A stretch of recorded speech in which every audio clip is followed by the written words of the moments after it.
Premier League Crystal Palace vs Manchester City prediction, team news, lineups preview. Seeking to win back-to-back Premier League matches in the space of just 4 days, Manchester City travel to Selhurst Park to take on Crystal Palace on Saturday afternoon. The Eagles picked up a point in a 2-2 draw at the Etihad Stadium this time last year, before losing 4-2 to the Citizens on home soil in April. Match preview. Since losing 3 games in a row between September 28 and October 21, Crystal Palace have suffered defeat only once across their last 6 matches and have picked up 9 points in the process to boost their survival hopes.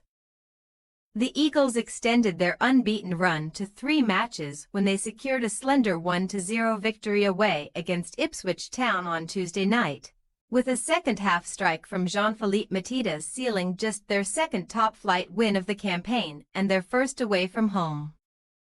Even though Palace did not produce their best performance in the eyes of manager Oliver Glasner, the Austrian has declared that his team are on the right path and has urged his players to not sit back and relax during a busy fixtures schedule over the festive period. Sitting 17th in the table and hovering 3 points above the relegation zone, Palace will be keen to improve their home form, having won just one of their 7 Premier League games at Selhurst Park this term, after winning 5 of their first 7 under Glasner at the end of last season. However, success on Saturday could prove challenging, as the Eagles have only come out on top in 2 of their last 18 Premier League meetings with Man City D4L12. And both of those victories were secured at the Etihad Stadium in December 2018 and October 2020. Man City had descended into crisis after going 7 games without a win across all competitions, losing 6 of those matches and conceding 19 goals in the process. But Pep Guardiola's side ended their miserable run of form with a morale-boosting 3-0 win at home to Nottingham Forest on Wednesday. Goals from Bernardo Silva, Kevin De Bruyne and Jeremy Doku helped the Citizens pick up maximum points for the first time since the end of October, while the reigning champions also kept just their 3rd clean sheet of the campaign. After throwing away a 3-goal lead in the final 15 minutes against Feyenoord in the Champions League just over a week ago, Guardiola admitted that his team weren't truly relaxed until the final whistle against Forest. But he was nevertheless pleased to see the Citizens break this routine of not winning games. At the time of writing, Man City currently sit 4th in the Premier League table. And although many have suggested that their title bid is now over, their midweek win over Forest helped them to gain 2 points on leaders Liverpool, who are now 9 points ahead of Guardiola's side after drawing 3-3 with Newcastle United on Wednesday. Man City head into Saturday's contest having lost each of their last 5 away games in all competitions. They last lost 6 in a row back in February 1994, while the last reigning top-flight champions to lose 6 away matches in a row were Man City themselves during the 1968-69 campaign. The Citizens can be confident of success against Crystal Palace, though, as they have won 7 of their last 9 Premier League away meetings with the Eagles, including the aforementioned 4-2 victory at Selhurst Park in April of last season. Team news. Crystal Palace trio Chadi Riadni, Adam Wharton and Mateusz Franca, both groin, all remain sidelined with injuries, although the former 2 could be in contention to return at some stage this month. Sheikh Doucouré is fit to start after Glasner confirmed that his halftime substitution against Ipswich was made because of a booking and not an injury. The Mali international will battle with Jefferson Lerma and Will Hughes for a place in midfield.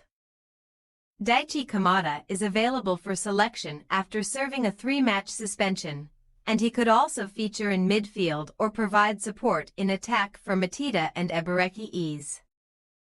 As for Man City, Nathan Ake sustained a hamstring injury in the closing stages of their midweek win over Forest and will join Rodri ACL, Oscar Bob leg fracture, Mateo Kovacic unspecified and John Stones foot in the treatment room. Manuel Akanji will be assessed ahead of kickoff after being withdrawn at halftime against Forest with an unspecified problem, while Phil Foden is also a doubt after missing the midweek win due to bronchitis.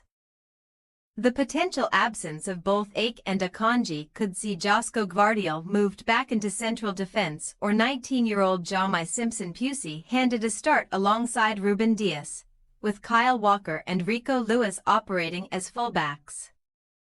Guardiola will weigh up whether to hand De Bruyne his second start in the space of 4 days alongside fellow midfielders Ilkay Gundogan and Jack Grealish, while goalkeeper Stefan Ortega could start for the third consecutive game at the expense of Ederson. Crystal Palace possible starting lineup: Henderson, Chalobah, Lacroix, Guehi, Munoz, Doucoure, Lerma, Mitchell, Ease, Nketiah, Mateta. Manchester City possible starting lineup: Ortega, Walker, Dias, Gvardiol, Lewis, De Bruyne, Gundogan, Grealish, Savinho, Haaland, Doku. We say, Crystal Palace 1-2 Manchester City. Man City may have kept a clean sheet in midweek, but they still look vulnerable at the back, and Crystal Palace will fancy their chances of making the net ripple, as they have scored multiple goals on 6 occasions against Guardiola's side since his arrival at the club in 2016. Only Tottenham 9 have done so on more occasions in that period. However, if the citizens can reproduce their confident display from midweek and have the likes of De Bruyne pulling the strings from midfield, we can see the visitors coming away from Selhurst Park with maximum points. Thanks for your watching. Don't forget to click the subscribed button and hit the bell icon for more.